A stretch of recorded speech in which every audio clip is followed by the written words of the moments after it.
who said, this shall not stand, and they put that on the House floor. So clearly they believe something has to be done. But it's, as you were talking about just a moment ago, where's Kevin McCarthy?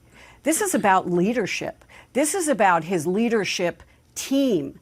This is about how a member of Congress ought to behave, not about, well, gee, will this hurt me with Donald Trump because Donald Trump likes Paul Gosar, I want to be the next Speaker of the House, and on and on. I mean, there is a moral obligation, it would seem to me, to speak out and say, this can't stand.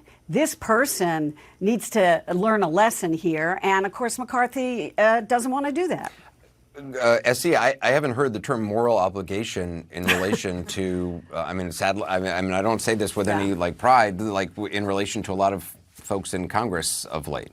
I mean, it's no surprise that we're here. The president himself used threatening language against members of Congress, anyone he deemed an enemy, which was the media, which was intelligence officers, which were diplomats. I mean, it didn't really matter. Anyone who came across his path was an enemy, and he really riled people up to turn against their own neighbors. And unsurprisingly, they did. But there's another layer here, Anderson, which is one of misogyny. And women in any kind of public eye get this they get the death fantasies, we get rape fantasies. I've been subject of some of these, and they're awful. Conservatives really used to rail against that kind of misogyny when it came from political figures like Keith Olbermann or even Rush Limbaugh. Women, though, never should expect to get that from a sitting member of Congress.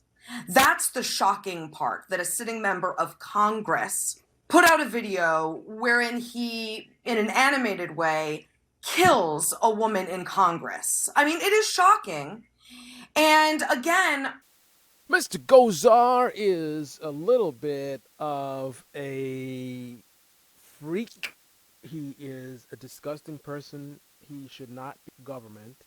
So nothing about this is shocking, because this is what he does. This is how he gets down. And I suppose it's not shocking, the silence from the right-wing media, who prove to us yet again that they basically are the mouthpieces of the Republican Party.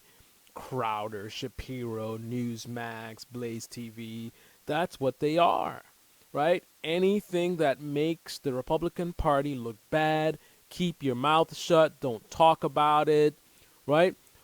Your job is to make the political opponents to the Republican Party who you work for, make them look bad. Help the Republicans stay in power and win elections by constantly attacking their competition.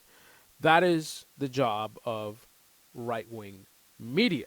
So that is why they won't even comment on this, with, I'm sure, a few exceptions.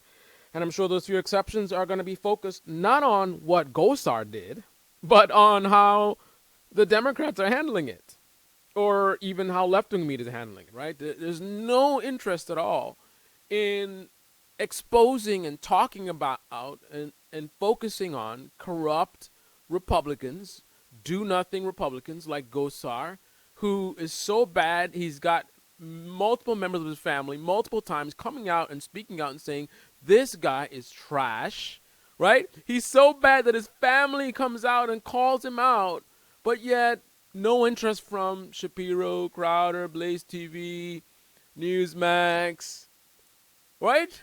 What reason would they have to not want to talk about a guy that is so newsworthy in his bizarre, corrupt, disgusting behavior? What reason would they not have any interest in talking about that, but they'll talk about Nancy Pelosi going to a salon? Well, as I said before, right-wing media basically are the Republican Party's mouthpiece. Yep.